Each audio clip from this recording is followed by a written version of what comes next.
Welcome back to the GSMC College Football Podcast.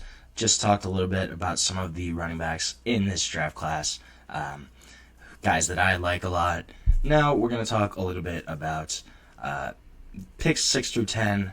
I did a mock yesterday of 1 through 5, and we're going to start off with the Raiders with that number 6 overall pick. So already off the board, I had Cam Ward 1, Travis Hunter 2, Abdul Carter 3, Will Campbell 4, and Mason Graham 5 to the Jaguars. That's who I had already off the board.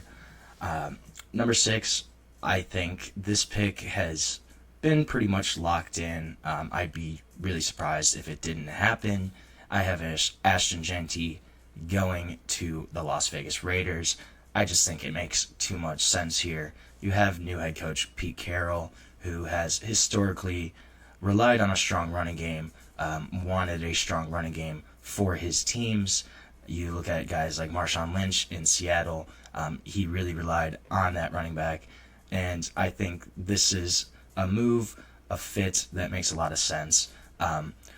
Raiders had one of the worst rushing attacks in the NFL last season, were in the 30s, and just brutal running game, not a strong running back at all. Jeanty gives them kind of a workhorse back, gives them another weapon, puts him in the backfield with new quarterback Geno Smith. You pair him and Brock Bowers on that offense, give them two elite offensive weapons. I just think it makes too much sense. Jeanty would immediately upgrade the Raiders' running attack, probably to middle of the pack, just from his abilities by itself. I think that this is a move that Pete Carroll wants, that it makes sense for Ashton Jeanty, for the Raiders. I think Ashton Jeanty will be a Las Vegas Raider. I'd be pretty surprised if that one did not happen. The only way I think that maybe could happen is if Ashton Jeanty goes at 4 or at 5. I kind of have doubts about that, but it's possible. New York, the Jets at 7. I think this is a really interesting position for them. They can go on a couple of different routes. I right now have them taking Armand Membou from Missouri, offensive lineman, played tackle at Missouri, but doesn't have a really big frame. He's only 6'3", 6'4", so not the ideal height length for offensive tackles, but this is a guy that can play guard as well. I think just having that guy that can play guard or tackle gives the Jets a lot of flexibility in what they want to do. Obviously, Aaron Glenn, new head coach, is more of a defensive guy, defensive-minded, so could he add on that side of the ball? Yes, I think, but I think their needs on offense are too great to ignore.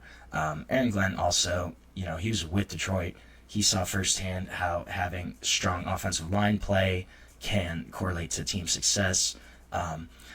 Obviously, the Jets did draft Olu Fashanu last year from Penn State, but I think if they draft Membou as well, it kind of gives them two bookend tackles, or Membou can bump inside, play guard, and just really fortifies that offensive line. He's pretty mature as a prospect already. He's got really good hands, has elite body control for the position, especially not being ideal size, ideal weight. He's really good at using his hands. He's really quick, much more of a speed kind of guy on that side of the ball. But I think this is a chess piece that can move around on that offensive line when guys are hurt, whenever they need at a position. This is a guy that's probably going to play on the right side of the ball, right guard or right tackle, but I think it's a fit and a player that makes a lot of sense for the New York Jets. So I have Armand Membou going to the Jets at 7, Carolina at 8. Carolina's in a tough spot, I think. They kind of got needs across the board, but they really need edge help desperately. Jadeveon Clowney right now is their number 1 pass rusher. He's got to be, 33, something like that. Maybe not that old. 32, somewhere around there. But still not the strongest. number one pass rusher in the league, that's for sure. Obviously, did have proven production before, but not at this point in his career. So this is why I think Jalon Walker from Georgia just makes too much sense here. Really a position of need for Carolina. They did not have much success rushing the passer last season or the past few years, especially after trading Brian Burns to the Giants. Walker's a bit of a tweener. He's only 6'1", 240, but he's going to be a good fit for, I think, Elijah Avero's 3-4 scheme in Carolina. He's a really strong fit at that outside linebacker position, which is also kind of why I think they may target him, just because his body type, his style of play is more conducive to a 3-4 system, for sure. Speed, quickness, that's really Walker's calling card off of the edge.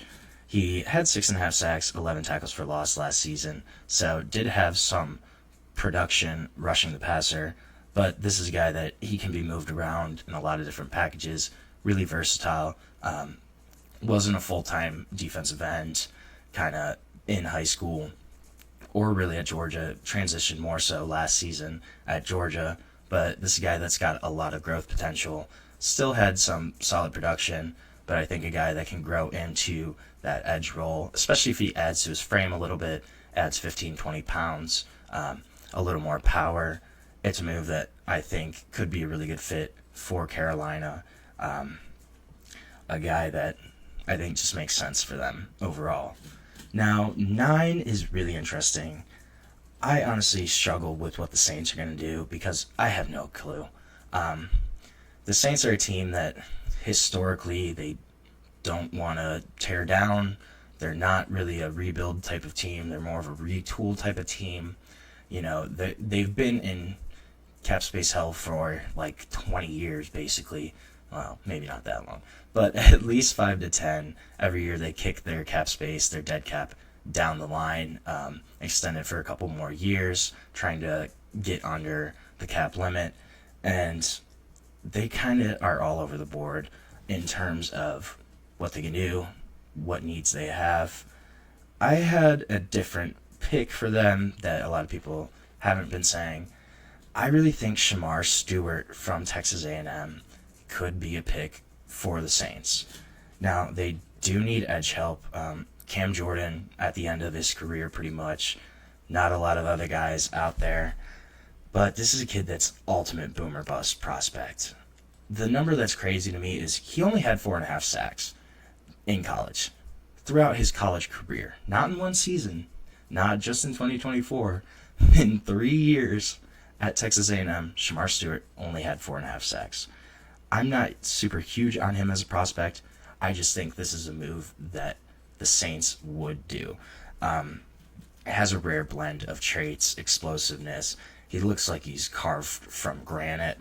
Just long, sudden off the line. But he hasn't really learned how to utilize his hands at the point of attack. Not a strong finisher. He can be really disruptive at times, but just doesn't really finish plays consistently.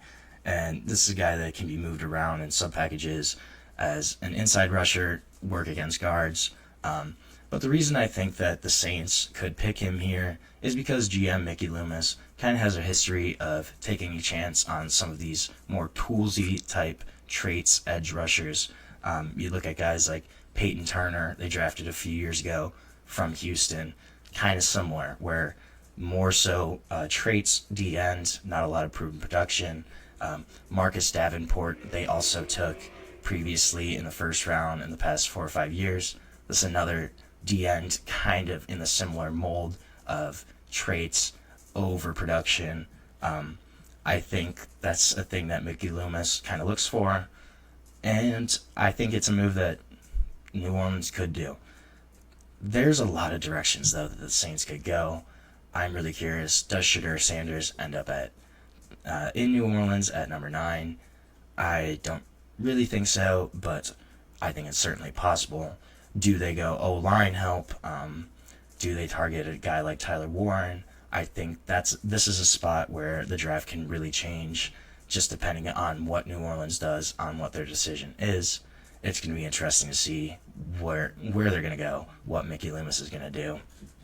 But then at 10, we got the Chicago Bears. And I think they're going to take a chance on Tyler Warren. I think just looking at what Ben Johnson wants to do in that offense, he had a really strong tight end at Detroit in Sam Laporta, TJ Hawkinson before that.